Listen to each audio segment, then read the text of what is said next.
All right. Yeah, I mean, going to king versus king makes sense. I don't know. It's too early to agree to a draw. Okay. So we looked at these two games, and then we'll look at this game before the decisive game. Liren should have won this game, and then MVL would have had 0 out of 2. And instead, MVL's played 85 hours of chess and 7,000 moves, and he has half out of 2. Still tied for second. But yeah, truth hurts. Yeah, go John, but stay here. Yeah, John's the best. Best chess coach, best chess streamer, best, person who goes to Starbucks. Hey, John, if you're going to the Chicago Open, you're close to it. Me and Karen are going. I'm not saying you're going to go or even thinking of it, but we already got everything. I got tickets and hotel and entry fees and singing and dancing. Okay. Put it in H. I did not know that Liren played H4 this game. Frankly, ridiculous. Okay. I mean, I played that in 1 minute, so I know it's bad. All right. So bishop G7, knight C3, and he plays C5 instead of a Grunfeld with D5. So now we have like some kind of Benoni with a very early H4. The engine likes white. Stupid engine. I mean, this position has been reached 1,000,000 trillion times in chess. And then H4? What does he mean? I'll play that in blitz chess. And like bullet, not blitz, but bullet. Bullet. The engine likes white. I don't know. I've never been so mad. Imagine you're playing Mikhail Tal when he was alive. That's the right time to play him. Not if you want to win, but.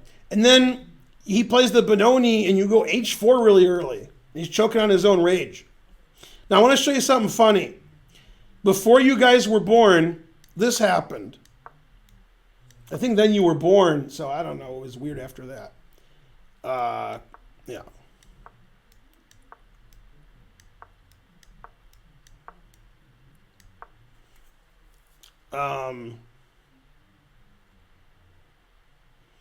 Getting confused over here. Is this right?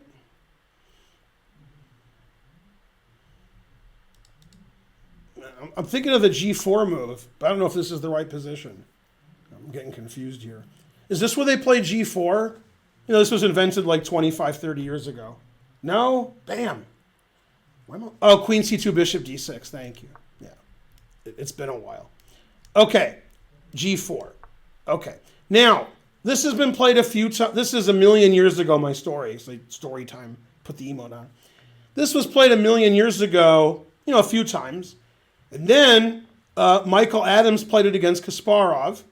It had already been played like 5 or 10 times in the last couple of years. And Kasparov never saw G4. Even though it had been played by GMs, he just didn't know it. And he's like, what's that? Ridiculous. And Kasparov destroyed Adams. God damn. I think Kasparov took on C4. I mean, he beat Adams really easily, and then he said, that's ridiculous. And then it still was popular for many years. I don't know if it's popular now, but he's like, ridiculous. I like the way he didn't know the move, and he's like, ridiculous, then just destroyed the guy. Man, Kasparov was tough. Yeah. He's like, what kind of move is that? So, yeah, sometimes even the best prepared players in the world, they don't know Vishwa nothing. Okay. So, back to whatever it is I was doing. Thanks, Lance Ulysses. Okay, he played ED. Sometimes you're just not in the mood, and, ED hits you. There's nothing you can do. You just got to wait for the next day or week or something. CD is just like a Benoni where I played H4 really early. That just seems weird to me. This seems less weird because this is sort of more staid. So H4 doesn't really hurt anything. Okay, he's trying to punish H4 by controlling the G4 square. And they like to do this in the Benoni anyway because, the pawn can't go to H3. So that makes sense. Put it in H. Taking advantage of the knight's absence from F6. And then he gives up his great bishop to destroy black's pawn structure. white's pawn structure. And then never plays f6. And somehow he avoided losing. Wow, it's amazing. Yeah. So this kind of thing, the weaker you are at chess, the more this appeals to you for black. You're like, terrible, terrible, great square, passive bishops, knight can't move anywhere. That's all correct. But white has the two bishops. So the engine likes white. And more space. The pawn on d5, that's annoying. I mean, when the moon hits your eye like a big pizza pie, that's annoying. Okay, so he castled, which is weird with playing h4, h5. But, you know, that was the end of that idea. Knight d4, confusing the audience. That's an amazing move. It reminds me of a move that I played, except this one's good. So you can take on d4. He did take on d4. But if you don't take on d4, then I got knight b5, knight e6, knight f5. So probably you should take on d4. Right, and now he has a choice. He can just let him take the knight. Material's equal. He still gets the e5 square. Or he can move his knight away and give, beat piece up. But white has all this attack and two bishops and controls the center. And, the engine's like, I want my piece. And it says it's equal. But MVL's a human. He's like, if I play here, I can't do anything the rest of the game.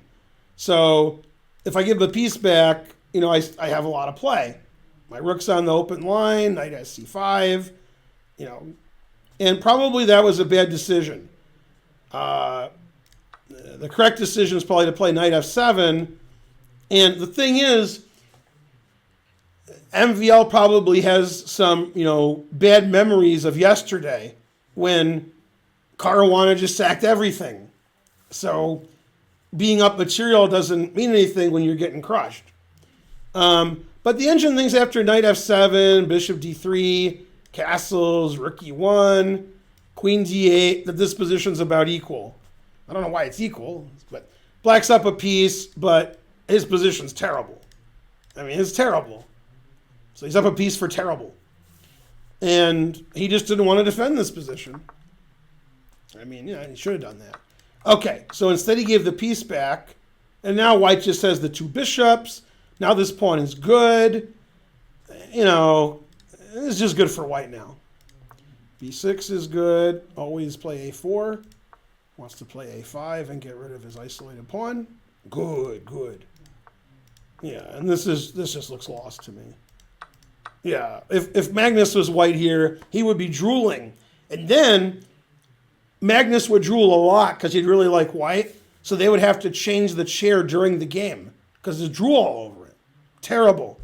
And the arbiter's like, Magnus, what is that? And he goes, it's drool. And they're like, all right. I mean, Magnus really liked his position. You know what I'm saying? You know what I'm saying. All right. He's going to celebrate 420 during the game. Oh, snap. All right. As long as you don't get the jokes, I don't get in trouble. Yeah. Okay. The more you donate, the more jokes I'm not supposed to tell, I tell. And so forth. Family friendly. Yeah, the kids don't get it. Remember on Family Guy when Quagmire is pulling the beads, but it's off screen where they're coming from? And he's like, the kids don't know what I'm doing, but you do. So, yeah. Okay. He doubled up on the bubble up. Now, if I had white here in a slow game against somebody my own strength, I would expect to win. Two bishops, the A file, and these pawns are no good. Okay? And the two pawns that are technically no good for white, you're never going to capture them, ever. So I would expect to win. You just slowly grow. And Ding likes these kinds of positions. And MVL has to defend miserably. The one thing that Maxime has going for him, he's French, so he knows how to retreat. Giggity. Yeah. What's so funny about 420? I'm in 8th grade. If you're in 8th grade, you know what's funny about it.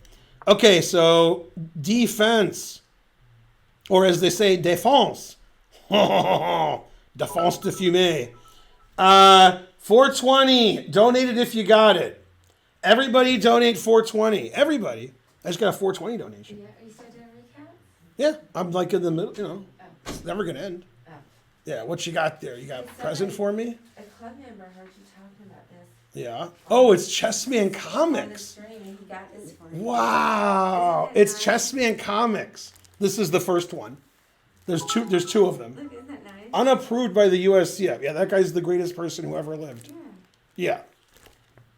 Yeah, I first learned about Chessman Comics in 1982 at the US Open. For $1 trillion, where was the US Open in 1982? Man, I almost got murdered there. Was it in Michigan? No, Florida? no. I almost got murdered there. I don't know. It was in St. Paul. Yeah. Is that the word? So we can talk more about this later. Yeah, that's the funniest thing that's ever happened. Isn't this nice that you got Yeah, both of those magazines were great. Yeah. It was written by John Watson, and it was illustrated by Sven Myron. Yeah. Nobody in the world knows who the illustrator is except me. He doesn't even know. I was like, you illustrated this, and he said, I did. I guess we're interrupting. He's like a 1900 Or player. keep going with the recap. Yeah. 420. Everybody give 420. Then I can retire.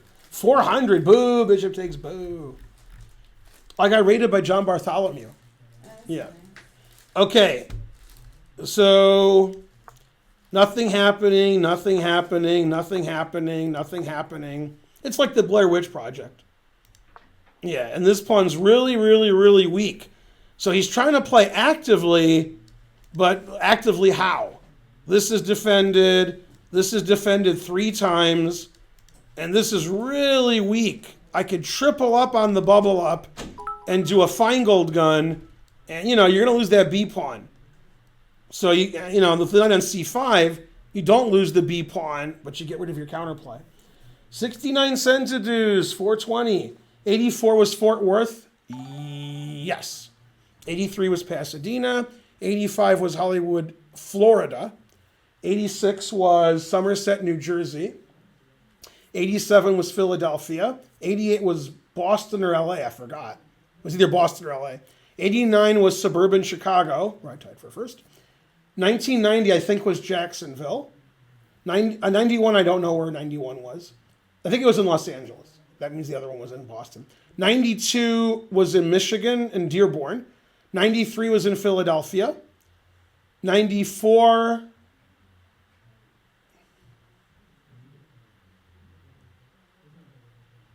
Oh, no, 89 was in Chicago, but I didn't play in that one. 94 was in suburban Chicago, and I tied for first in that one. Terrible. 95 through 98, I don't know. 99 was in Reno, Nevada. 2007 was in Indianapolis, I think. Or was that 2008? And 2007 was in, I think 2007 was Cherry Hill, New Jersey. 2008 was Indianapolis. It was supposed to be in St. Louis when I lived in St. Louis, and the hotel closed forever before the tournament, like 3 months before the tournament, and they couldn't find another hotel in St. Louis, so they didn't have it. Yeah, truth hurts. Yeah. No, this isn't NFL. This is the U.S. Open, the chess U.S. Open. Polka Punk 69 subscribed. Darth Candy subscribed. Hooray. Go Lombardi. Yeah, I took a break. Yeah. Okay, so let's continue. Knight C5, saving his pawn. Trading the bishops. Now we just hammer here. And you can't take with the B pawn because it's pinned. So passed pawn, ridiculous pawn, nothing for black, just completely winning. Liren not winning this position is frankly ridiculous. Right? If Magnus was white here, he would just sit there until his opponent resigned. It's impossible not to win this. This is the greatest pawn ever. This pawn's a goner. The king is bad. If I get my queen in here, it's all over, son. And black has nothing. So the engine says 3.5 for white. Okay, he played queen e2. Not the best move, but whatever, it's fine. Rook e3. Yeah, white's just winning because black can't do anything. Terrible. G3, so his king has more luft. And in this position, is this where he played rook b1? That move doesn't make any sense. I wouldn't consider the move rook b1. That's just a nonsensical move. Yeah, queen c2 looks good. Pawn's defended. The queen can go to b3 or b1, and it keeps pressure on here. Yeah. Queen c2 makes the most sense. Defending, attacking, and preparing to put more pressure on the b pawn. And also with the queen here, sometimes you can trick the guy and play queen g6 check when he's not looking. So that move is weird. And rook f7, rook d1, d6, d7, take. And by now he's given away most of his advantage. Now in the game, he could have played rook takes b6. And nobody knows why he didn't do it. And then Wesley figured out why he didn't do it. Wesley So. Okay, because he miscalculated. So after here, the engine moves are just absurd. They just lose. Because the move that you're afraid of loses worse, but Ding was afraid of it. So rook b6 just wins. Now the reason he didn't play rook b6, the only reason that makes any sense, not the moves the engine gives, which just lose, is to do this, and this is very hard to defend. Thanks for the 420. Thorough, yeah. By the way, this is not a joke. And you can look on the internet and see that it's not a joke, because it sounds like a joke. Today, Chuck Schumer, the Democrat senator, said, 420, it's an unofficial American holiday. Damn. That's not something I think Chuck Schumer would say. Anyway, probably he looked at this and he's like, horrible, no. And what's funny is after this check, if you block with check, it doesn't matter. We just move the king and we win anywhere because this rook's pinned.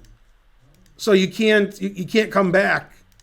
And then rook g6 is coming and it just resigns. There's nothing here. It's plus 10. And after here, if you move your king, here maybe? Yeah. Then I just keep checking and taking and checking and taking. Frankly, terrible. Check here. And then if he checks here, which is the only one that makes any sense, put it in H. This rook's pinned. So the only way you're going to draw is by perpetuating with the queen, and you're not going to perpetual with the queen. Put it in H. And that's it. It's over. Yeah. So if he had played rook takes b6, he would have won. And the reason he didn't play rook takes b6 has to be because he miscalculated this position. He thought, man, black has a lot of counterplay. And in fact, this is the only move that wins. And it seems like when you're squeezing somebody and pressing them and they don't have any counterplay, you don't want to play a forced win where they have a lot of counterplay. And if you miscalculate, you lose. He probably calculated this and went, man, this covered check. Oh, horrible. But this just wins. The engine says plus 1,000. It doesn't work for black. But he didn't know that. So he avoided that. And as a consequence, he didn't win. He gave up his D pawn, distracting black from the F pawn. Thanks, Hadron, you're the best. And then he has this position where he's obviously better, but probably not winning anymore, but still a very difficult defense for the Frenchman. Yeah, I don't think he was ever winning after this. I think the defense was very good from MVL. And material's equal. White's king is very exposed after f3. We're exposed everywhere. I mean, this is like Pee Wee Herman's white. I mean, he's so exposed. All right, queen e2, stopping rook a2. In theory, not in practice. Making his king safe. Yeah, I mean, white didn't have like any chance to win. He made it look like he wasn't even better the way he played. He repeated a lot. I like that.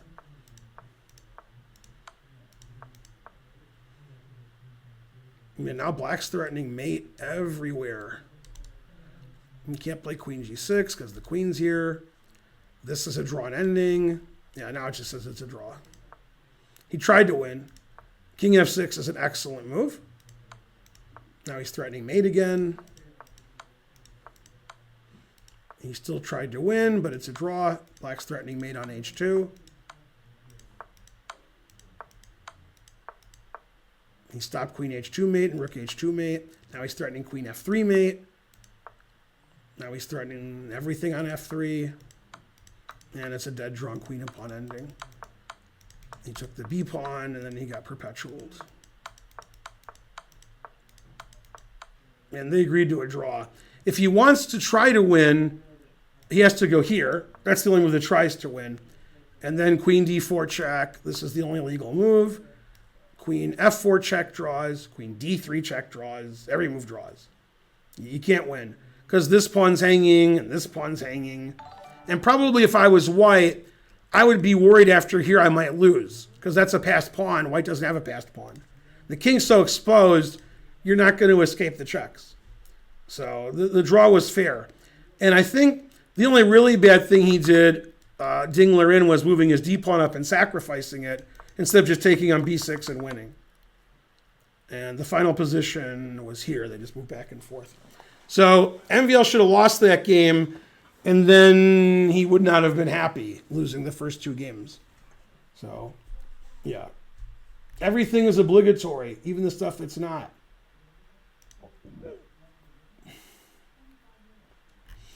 Always repeat. It would take me a long time to explain to you why. Just do it.